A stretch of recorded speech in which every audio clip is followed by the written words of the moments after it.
आज के सत्संग में योग दर्शन का जो आगामी भाग है उसमें आता है मोक्ष। मोक्ष क्या है, इस विषय पर मैं सत्संग बोलता हूँ। अनादि काल से यही प्रश्न सभी के मन में रहा है और सभी धर्मों के उपदेशकों ने अपने अपने ध्यान यानी खोजों के अनुसार इसका उत्तर दिया है। जितना गहरा ध्यान उतना सही उत्तर, परंतु एक अवस्था है जो ध्यान में से भी परे, यानी जहाँ ध्यान समाप्त हो जाता है, जहाँ समाधि की निर्विकल्प अवस्था भी संपूर्ण हो जाती है, वहाँ जाकर उस स्थिति में स्थित हो जाने पर ही मोक्ष का सत्य उत्तर प्राप्त होता है।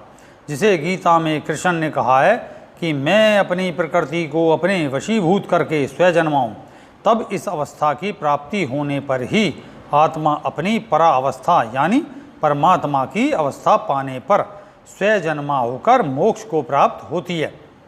यहाँ ये ध्यान रहे, मैं की अक्षय अवस्था का नाम मोक्ष है, न कि प्रचलित कि मैं की मतलब क्षय अवस्था मैं समाप्त हो जाए, ये नहीं होता। कच्चे मैं की समाप्ति और पक्के मैं का प्राप्ति, यही मोक्ष है। तब परमात्मा अपने ये प्रकृति जो उसे संसार के रूप में बहुआयामी स्वरूप में स्थूल से सूक्ष्म और अति सूक्ष्म यानी साकार से निराकार तक व्याप्त होती दिखाई देती है, उसको वशीभूत करके, जो कि सत्य में उसकी ही वशीभूत है, तब उसके बिना आसरा लिए जन्म लेता है। तब इस आत्मा की परावस्था, जिसका नाम परमात्मा या ईश्वरी कहते हैं, इसी को गीता में योगी होना कहा है। तब योगी का जन्म होता है, यहाँ देखिए। और यही जन्म लेना यानी उसके अंदर योगत्व उत्पन्न होना, योगत्व उपलब्ध होना, यही जन्म होना यथार्थ जन्म है। इसके अलावा जितने भी एक जन्म है वो अज्ञानी जन्म है और दासत्व के जन्म है, और स्वामित्व का जन्म जो है वो योगी होना है, जिसका नाम अवतारवाद कहा जाता है। तभी आप ये जन्म लेकर आनंद और ज्ञान की चरमोत्कर्ष अवस्था का परमानंद लेंगे। यही है आजन्मा और मोक्ष का सत्य आनंद और सत्य जीवन। और उस जन्म लेने में जो माता पिता यानी योगी की अपनी ही स्त्री और पुरुष रूपी स्वकृति, स्व प्रकृति और स्वकृति सहायक होती है माँ बाप के रूप में। यूँ देखने में ये स्त्री और पुरुष रूपी माता व पिता लगते हैं, परंतु ये सब उस योगी जिसने योगत्व को प्राप्त कर लिया है को ही माया शक्ति है और उसकी ही प्रकृति है, उससे अलावा भिन्न कोई नहीं है। यूँ इसी विज्ञान के सहारे योगी सब कुछ होते देखते दिखते हुए भी स्वयं जन्मा कहलाता है। समझे, ये है जन्म होना और जन्म लेना स्वयं की प्रकृति को वश में करके। केवल उनको भ्रमवश प्रतीत होता है जो अपनी प्रकृति को वशीभूत नहीं करके जन्मे होते हैं।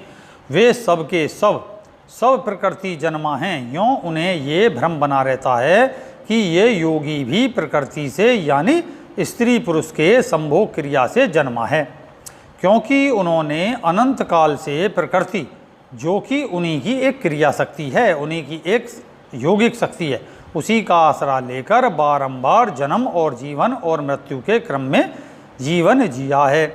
ये ऐसे समझा जा सकता है जैसे एक हवाई जहाज को पायलट उड़ा रहा हो और आवश्यकता पड़ने पर उसे ऑटो पायलट यानी अपने बनाए कंप्यूटर प्रोग्राम के अधीन कर दिया जाए और हम अपना आराम करने लगें या अन्य कोई काम करने लगें और फिर से आकर अपने हवाई जहाज को अपने कंप्यूटर प्रोग्राम को यानी ऑटो पायलट से अपने नियंत्रण में ले लें। बस यही सब विज्ञान है स्वयं जन्मा होने का सिद्धांत, और इस सिद्धांत का महाज्ञान जो हम अपनी ही प्रकृति को, जो हमारी ही आत्मा की शक्ति है, जो हमारी ही आत्मा की इच्छा की पूर्ति के लिए बनी है, तभी इस यानी आत्मा, तभी कौन, तभी यानी हम ही जो रूपी आत्मा है, ये पंचतत्व रूपी जो है शरीर धारण किया है, इसलिए धारण करा इसने। और ये पंचतत्व रूपी शरीर और संसार जो हमारी ही माया यानी इच्छा है, और इस हम और हमारी ही इच्छा को संचालित यानी जीवंतता जो हमें चलती फिरती सजीव दिखाई या अनुभव होती है, यही जीवंता का नाम शक्ति यानी माया है, जो हमारी ऑटो पायलट होकर जो हमने ऑटो पायलट होकर छोड़ दी, और छोड़ देने के बाद हमने वापस इस शक्ति को अपने नियंत्रण में नहीं लिया है।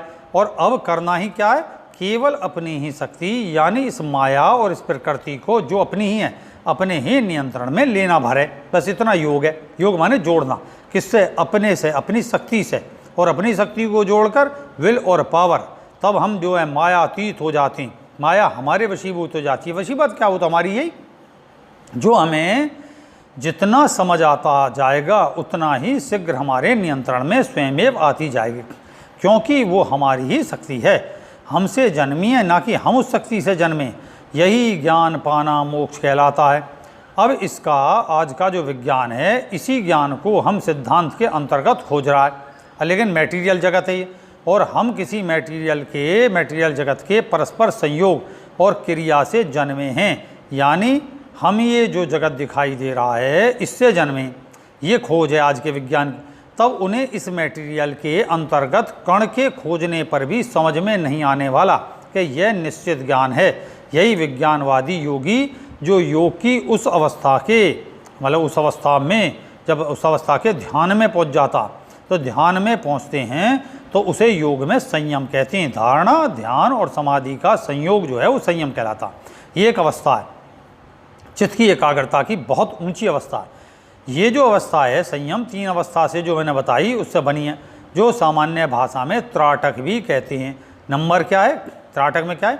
खोजी, यानी हम। नंबर 2 हमारी खोज की इच्छा, और नंबर 3 खोज की इच्छा की शक्ति मिलकर, ये तीनों मिलकर त्राटक यानी संयम कहलाता, संयम करना कहलाता है। ये संयम कला हमारे प्रथम अन्नमय कोश के बाद, प्राणमय कोश के बाद, और फिर अन्नमय कोश के बाद मन यानी हमारी शक्ति, जो हमारी इच्छा शक्ति है, इच्छा में शक्ति के मिलन की एक प्रारंभिक अवस्था का नाम, उसे हम कहते हैं विज्ञान में कोश, वह कहलाता।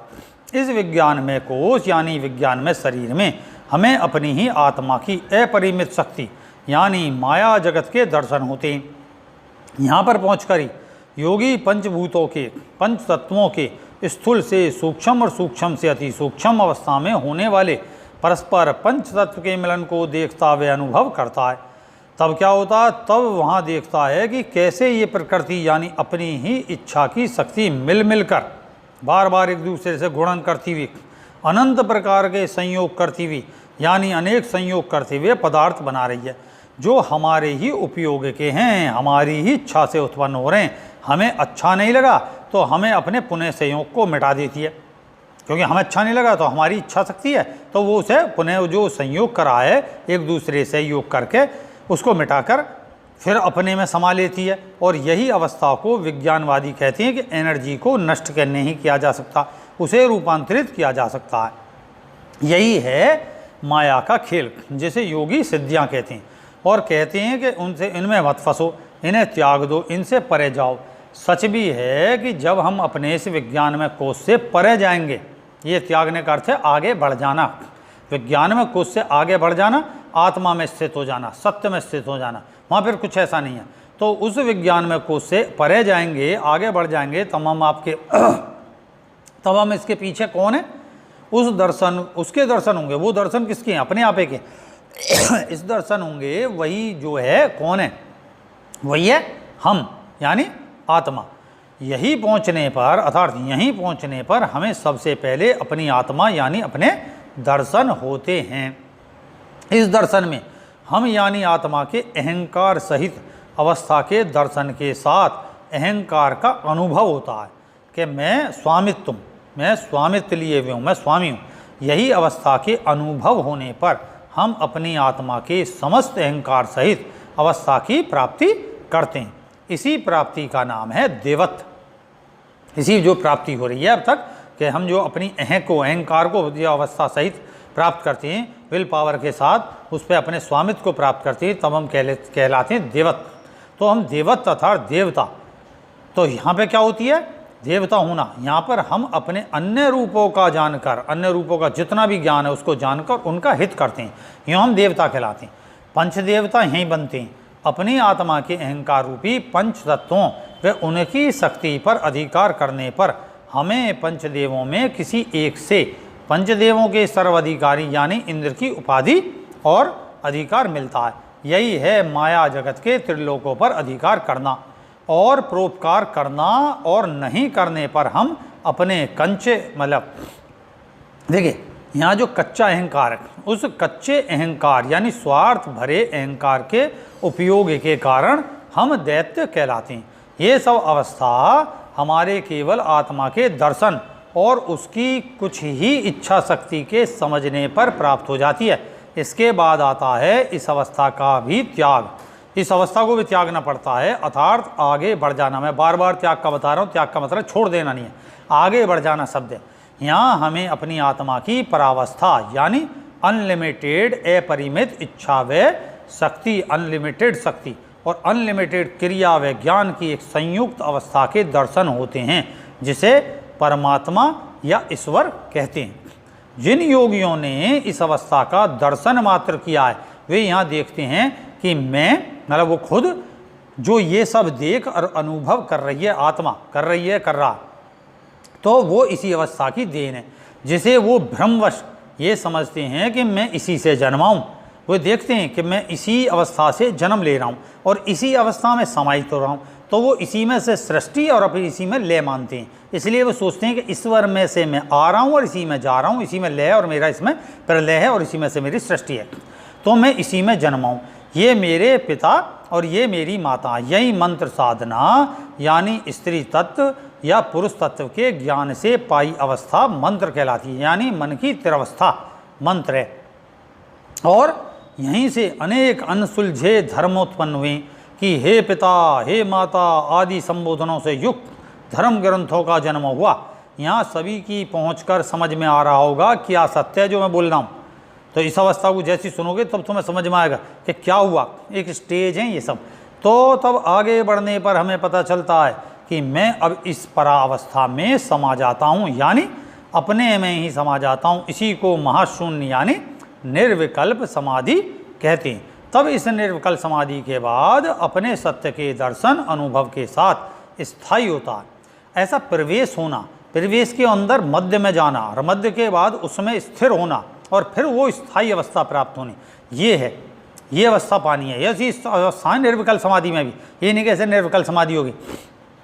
नहीं, अनेक योगियों के विषय में इस पर बताऊंगा मैं कि मतलब जो मैं ही अनादि मध्य अंत और अंत रहित हूँ, आ जन्मा हूँ। इस सत्य को पाने का नाम ही मोक्ष यानी ना समाप्त होने वाला मैं, यानी आत्मा की परावस्था परमात्मा या ईश्वर या ईश्वरी कहलाता है। यूँ अभी केवल माया यानी शक्ति, जो माया शक्ति है हमारी जो इच्छा शक्ति है, उस इच्छा को हम भिन्न देखते हैं। वे ही प्रसन्न करते हैं और करते रहेंगे, क्योंकि इसके बाद क्या है कि मतलब इसके बाद क्या है, इसके बाद और क्या होगा। यूँ योगी कहते हैं कि अपनी ओर लौटो, तो भाई योगी इसीलिए कहते हैं कि अपनी ओर लौटो, अपना ध्यान करो, जो कि सबसे आसान है, क्योंकि हमें अपने को ही तो पाना है, जिसमें कोई समस्या नहीं अपने को पाने में। अपने आप तो हम हमेशा सदा से हैं, बस अपने पर ध्यान देना है। हम ऑटो पायलट जो करके भूल गए हैं उसको हमें लौटना है और उसे अपने कंट्रोल में करना है। अब कोई समस्या हमने खुद बना रखी है, फिर कोई समस्या नहीं रहती, जो हमने समस्या बना रखी है अपनी भूल कर। यों अपने को जानो, यही है सत्यास्मी महाज्ञान और यही है अहम सत्यास्मी। यही संक्षिप्त यहाँ जो मैंने ज्ञान महाज्ञान, जिसे वेदों के में ब्रह्म ज्ञान, बोधित्व, महाज्ञान आदि नामों से पुकारा गया है, इसी दिए गए महाज्ञान सत्यास्मी का जो मैं यहाँ बता रहा हूँ, इसे जो है मेरा अपना आत्मिक अनुभव है। इसी को क्रिया योग के माध्यम से, रही क्रिया योग के निरंतर करने से, और जब करने के बाद एक अवस्था को प्राप्त हो जाओगे, तब क्या होगा, तब वो तुम स्वयं ही अनुभव करोगे कि तुम मतलब मैं और तुम भिन्न नहीं है। जब मैं बोल रहा हूँ तो मैं ही सत्य हूँ, मैं ही सनातन हूँ, मैं ही आदि आदि अनंत और अनंतता से भी परे स्थित हूँ, और मैं ही सर्वदा सर्वगुण संपन्न हूँ। यही है अपनी आत्मा की आत्म साक्षात्कार की स्थिति, और यही है मोक्ष। और फिर सत्संग में मिलेंगे। जय सत्योम सिद्धाय नमः।